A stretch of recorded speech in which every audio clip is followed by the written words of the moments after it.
Sean. I'm one of the organizers along with Valerie. And we have Casey that might be in here later. We have Charles over here and Carlos. And if you know somebody, Tom, where are you at, Tom? I just saw you a second ago. There you are, hiding over there against the wall.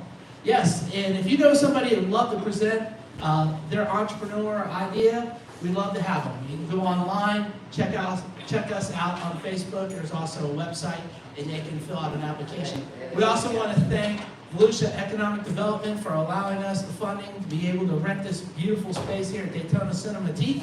And they have events going on all throughout the month, and those calendars are on the table. So, it's a great day here in Daytona Beach. It's getting a little sticky, right? But it's getting really hot in here because today we got Consigliere Legal, and he's going to share his story. So let's give a nice warm welcome to Jeff.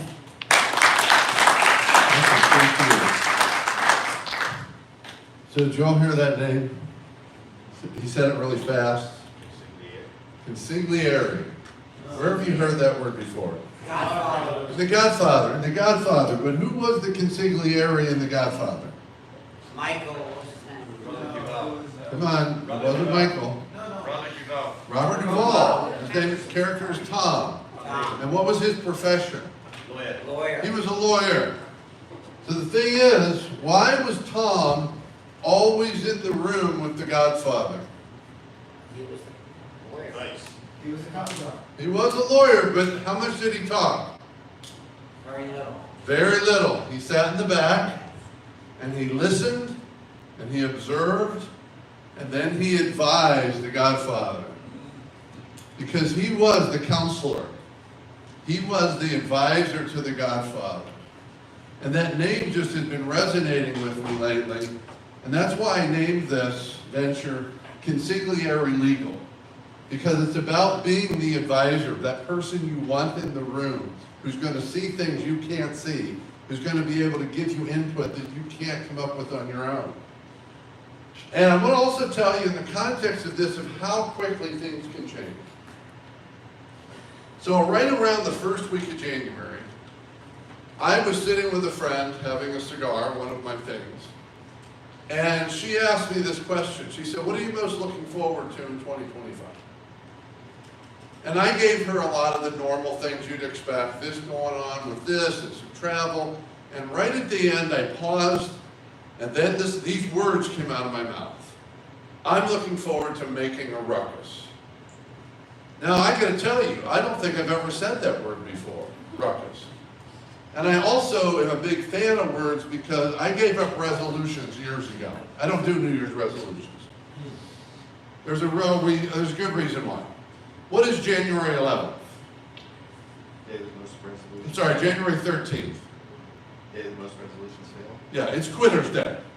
92% of all people have quit their resolutions by January 13th. I would say, therefore, resolutions are a bad idea. Or at least make them on January 14th so you can at least be Quitter's Day. So here's what happened. Early January, I talked about making a ruckus. I said, that must be my word for the year. 2 weeks later, I quit my job. 3 weeks later was the last day of work, and the launch of this venture all happened in 5 weeks. That's fast, but here's why it happened so fast. Because I knew it was the right thing. And one thing I learned years ago is to stop overthinking things and to realize that it's always the right time for the right thing. And this is the right thing, and that's what I want to share with you. Why is this a ruckus? Because most of us go into business and we've got some realities of business. How many of you have ever started at least one business before? Now, keep your hands up. How many of you, when you started your business, were just absolutely flush with cash? Okay, we got one gentleman. Yeah. What do you mean by flush? That's the reality when we're starting a business. We're trying to figure out how to do a bunch of things. So I made up this list, and it's not made up because this is life. This is the entrepreneur's reality. When I'm starting a venture, I can take my limited funds and pay to develop something. Is it a product? Is it a service? Is it an offering? I can spend money getting ready to sell something. The other thing I can do is I can pay to sell and market it. I can do marketing things, I can invest in it. So I can either create the product, or I can sell the product. Or I can pay professionals, like lawyers and accountants. And this is the list we forget about. I can eat, and I can have a roof over my head. Now, who in their right mind, given this reality, is going to say, I'm going to pay the professionals first. I'm going to choose not to eat. I'm going to choose not to have a place to live. I'm going to choose to not take my product to market. And for most of my career, and I've got this interesting career, I've got 40 years in business, 20 of that as a lawyer and 20 years as a business coach consultant. So I'm 50-50. And I thought, well, if this is the reality, why aren't the lawyers and the legal needs being met for entrepreneurs? Because the lawyers aren't meeting the entrepreneurs where they are. The lawyers have been saying for my 40 years, come see me when you got money. And I said, that's not right, because I love entrepreneurs. And entrepreneurs need the advice as much as everybody else. Because lawyers have overhead and all these things, they tend to be very short-term focused, and frankly, they don't invest in their clients. They invest in themselves and ask the clients to pay them for the investment they've made in themselves. There's something off. So I said, what would be the solution? Because that's what entrepreneurs do. So to me, Consigliere Legal is the solution.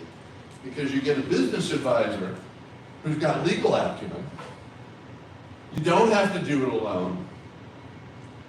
My clients pay a modest monthly retainer or subscription, kind of like insurance. And they get to pay basically in arrears because the work may get done before they actually pay for it.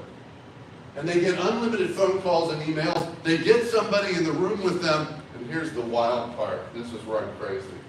All their basic legal work is handled. It's all included. You don't have to worry about this billable hour thing. How many of you have ever hired a lawyer on a billable hour basis? How many of your knees buckled when they said what they thought their hour was worth? I gotta sit down. I'm not saying those are wrong, but they're not meeting entrepreneurs where they are. And I said, I want to meet entrepreneurs where they are.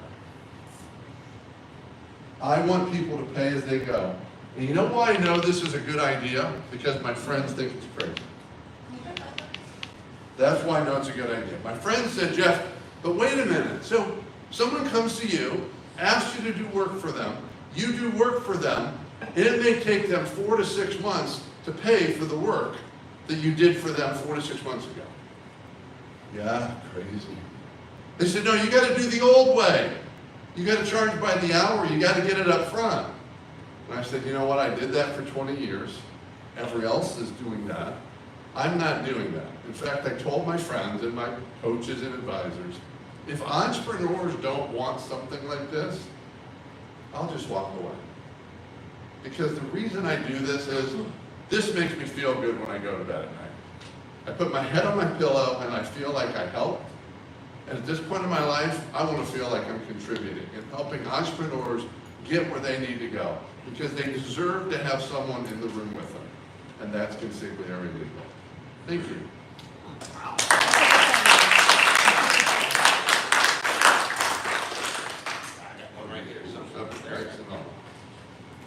We're all set. That was good, wasn't it? Yeah. A little refill. I remember your last presentation that came up here. So I have a question for you. So, do you cover IP, patents, anything like that, or is this just basic, essential business assistance? Patents, I'm not a patent lawyer. What I've done is I've partnered with other lawyers who have the areas of expertise.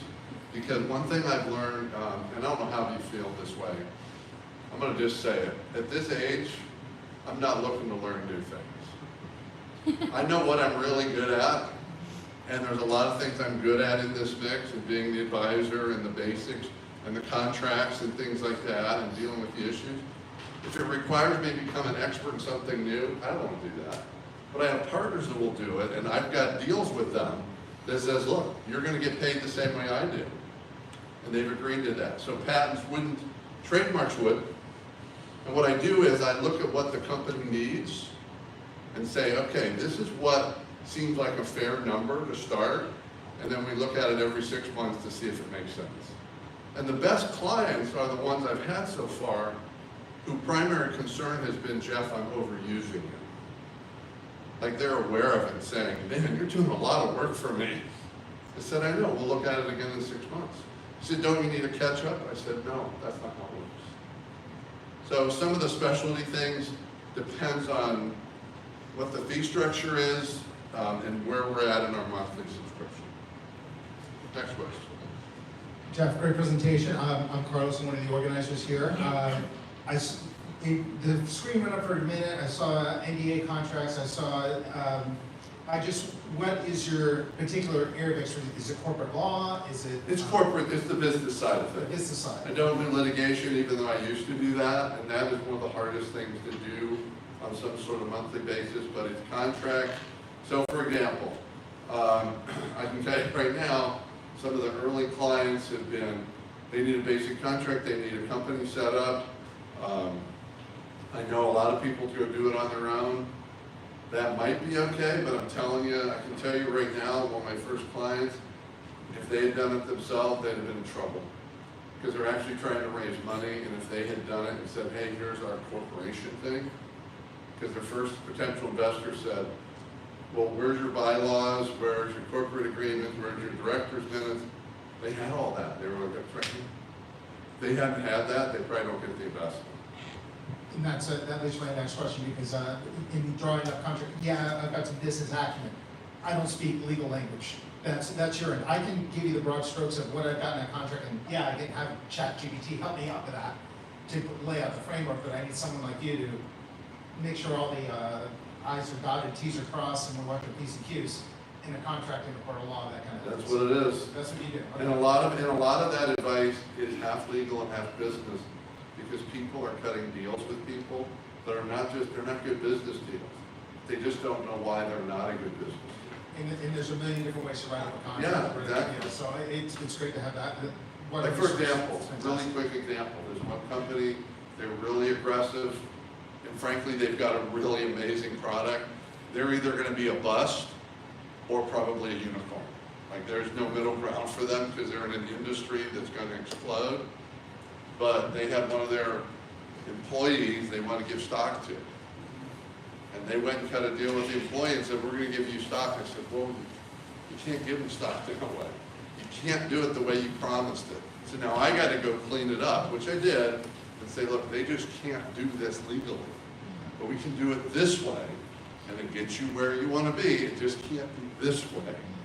But when you got to go back on a deal, you know, who knows what happened. Yeah. Hi, Jones of Fashion Media. Thanks, enjoyed the presentation. Just I have a question and then an observation. What kind of monthly subscriptions are you talking about? In terms of amounts? In the range? Yeah, the lowest one I've done is $250 a month. Kind of more of a mid-range is $500.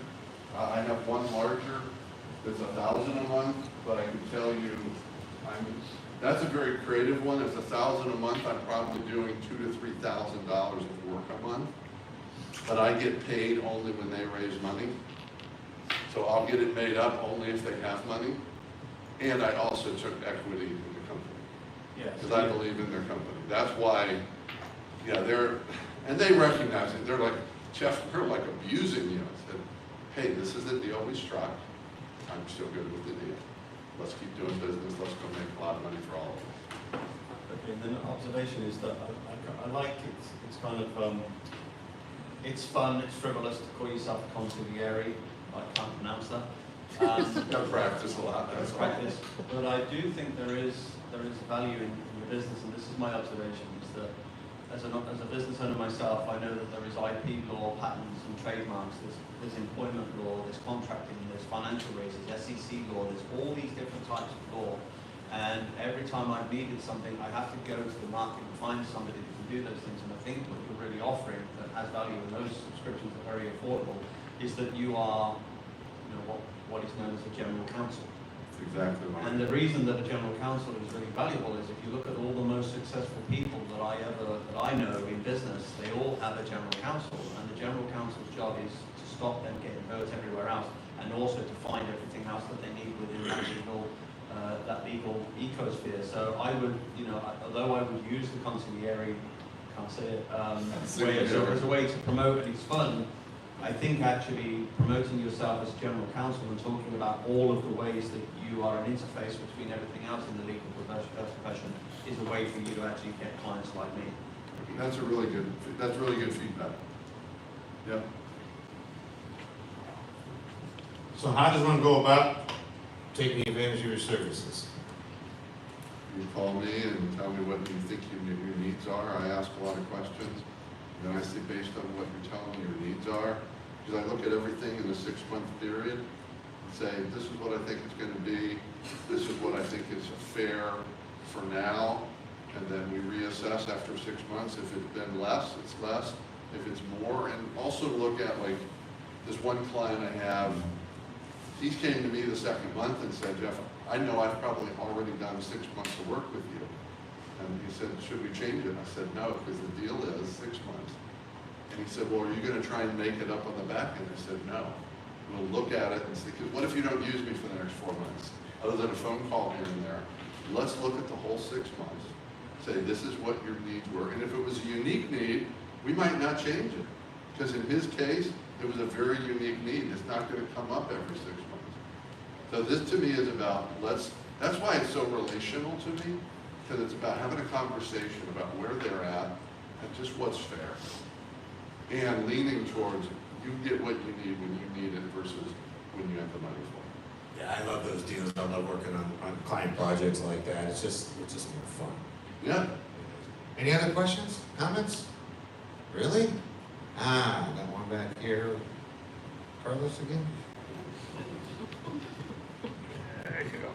I'll ask another question. How are you getting the word out? How are you finding your clientele now that you're your consultant, that you're being your concierge? 2 main ways. One is 1 Million Cups, because I think it's the perfect audience. Find out. I started making some of the circuit. I was in Ocala. I'm here. I've got Tampa, St. Pete coming up. Orlando will be coming up. I'm even going out of state. Some of you, if you've ever presented, consider going out of state if you're willing to take a trip. Like there's, within a 4-hour drive even, there's a bunch of other groups. Up in Pensacola, there's one in Miami. So that's one thing I'm doing. Another thing I'm doing is I'm a part of a group in Orlando. Just so you know, I live in Tampa, but I'm part of a group in Orlando that I go there every month for this meeting called Orlandopreneur. Has any of you heard of Orlandopreneur? Robert Meggett? Megnot? Is it Megnot? I think it's Megnot. They have like 150 people come to an event once a month. They're like this group. They're entrepreneurs, entrepreneur wannabes, they're service providers. And I've been going there and sponsoring for about a year with a different message. So now I just changed the message. So I'm doing pretty grassroots, because that's what I want to do, because this is not about some mass thing right now. I'm really testing the theory. And I will tell you honestly, I've got mixed results in that the people who get it, but I've also had people, here's what surprised me, and I love feedback on this. I expected, maybe naively, that some entrepreneurs would say, well, I see the value of this. I'm going to start doing this knowing that I'm going to use Jeff right away for things. I mean, he's going to be my advisor. Most of the people who have engaged me so far have a need already, and I didn't expect that. And that created one challenge for me, which was just capacity on the front end, because there was a lot of work. And I'm fine with the back end. I thought there'd be more people saying, yeah, I want Jeff the advisor. So the work might not be today. It's going to be in July. So I'm still testing it.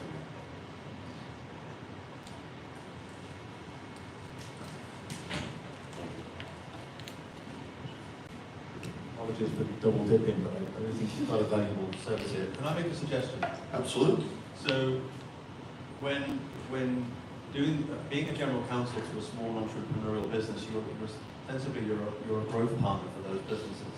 And so what I would suggest is that what would be interesting to me is an irresistible offer that you might be able to make to future clients is to do a legal audit of the business, where you interview them and look at what kind of business they are and map out the first 1 to 3 years of legal challenges they may have.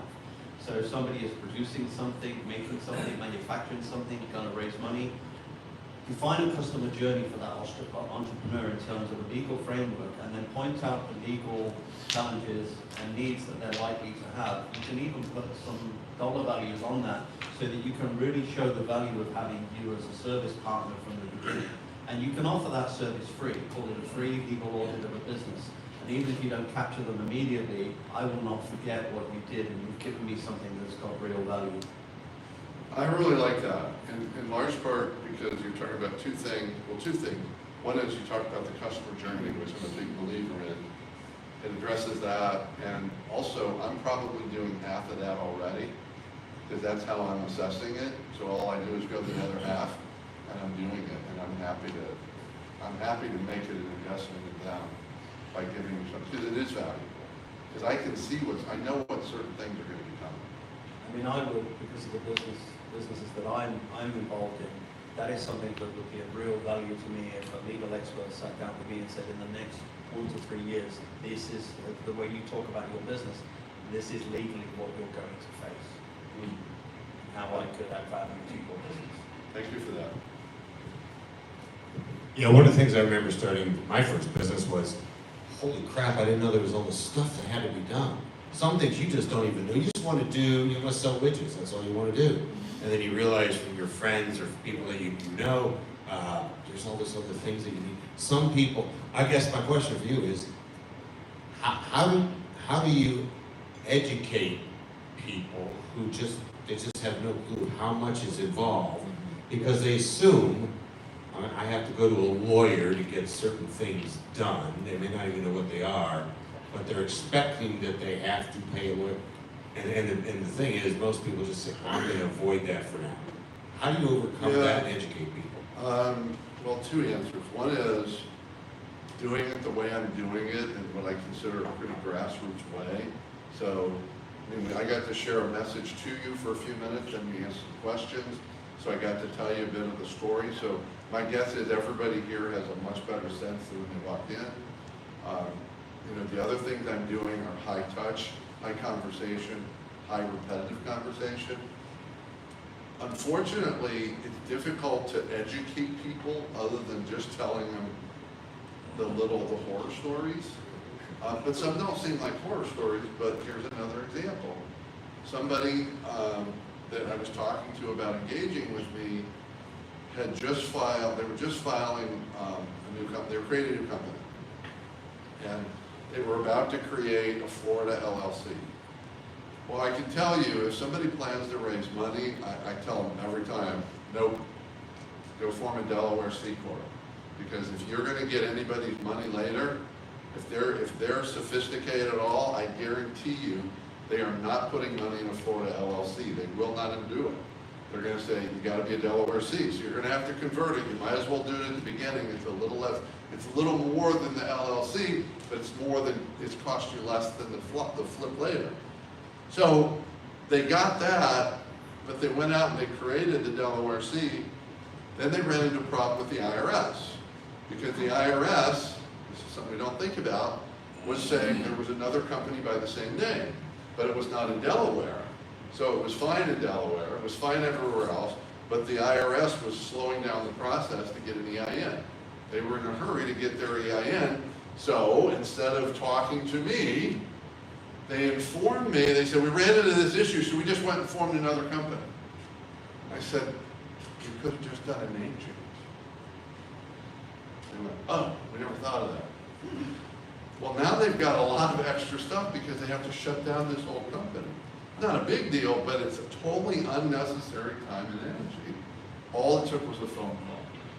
A phone call that wouldn't have cost them anything, it would just been part of it to say, no, just do a name change.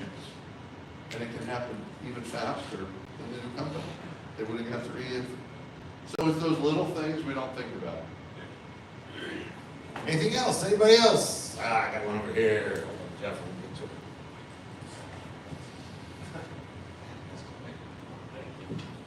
Hi, how are you doing? Great. Just a quick question for you. I know you're kind of in your preliminary research of what your clientele base is going to be like, but do you plan to, like, at a certain point, stay as a one-man band and kind of put a cap out on your client base, or are you going to try to expand to employees? That's a wonderful question. Yeah. Here's where I'm at on it. I envision testing out the concept myself with my my collaborators, the people that can provide other services that I don't do and don't want to do. But I'm fully prepared because I believe in this being a unique and important idea, that if I find out that demand's high, I'm pretty sure I can quickly scale, because all I need to do is go partner with some other folks. And there's a lot of folks out there, believe it or not, it's not the majority, but there's a lot of folks that have the acumen I do, because they've been business people and legal, and especially if it's something they're not doing full time, which it probably doesn't need to be. So I think because it's based on a collaborative model, it could scale quickly. But I will say this, it's not scalable like a tech company, it's people scalable. Because it's about the advice. And ultimately, what I hope people understand is the advice is really more valuable than the document. The document's like the closing, is the bow on the package, but it's the advice that people don't always realize is what they really need. And to understand, oh, I have these 4 ways I could go, this is the better way. That's the less risky way. Because a lot of this is about managing risk. Because everything has some risk.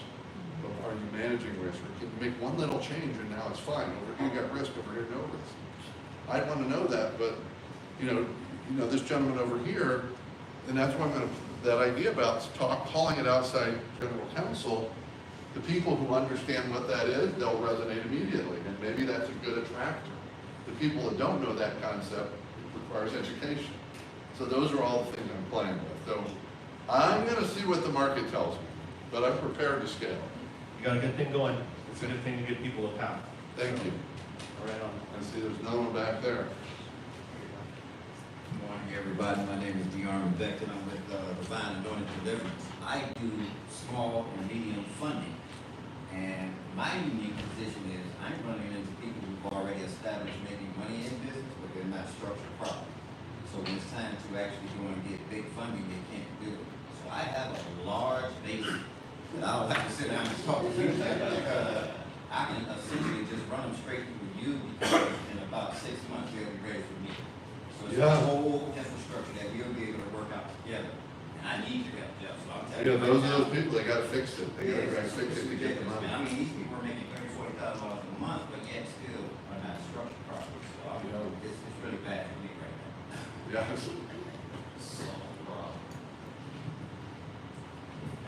Anybody else?